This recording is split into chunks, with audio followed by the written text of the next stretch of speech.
మంత్రులతో కలిసి command control room సెంటర్ను సందర్శించిన ముఖ్యమంత్రి రేవంత్ రెడ్డి. సీఎంతో కమాండ్ కంట్రోల్ రూమ్ సెంటర్ను సందర్శించిన ఉప ముఖ్యమంత్రి బట్టి విక్రమార్క, మంత్రులు ఉత్తమ్ కుమార్ రెడ్డి, పోగులేటి శ్రీనివాసరెడ్డి, దుద్దిల్ల శ్రీధర్ బాబు, పొన్నం ప్రభాకర్, ప్రభుత్వ ప్రధాన కార్యదర్శి శాంతికుమారి, డీజీపీ రవి గుప్తా.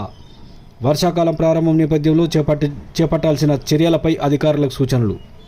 అత్యవసర పరిస్థితుల్లో స్పందించేలా పటిష్ట చర్యలు చేపట్టాలని అధికారులకు దిశానిర్దేశం. ఔటర్ రింగ్ రోడ్ యూనిట్గా తీసుకొని డిజాస్టర్ మేనేజ్మెంట్ ఇంటర్గ్రేట్ చేయాలన్న సీఎం. ఔటర్ రింగ్ లోపల ఉన్న సీసీ కెమెరాలన్నింటినీ వీలైనంత త్వరగా కమాండ్ కంట్రోల్ రూమ్కు అనుసంధానం చేయాలని అధికారులకు ఆదేశించిన సీఎం.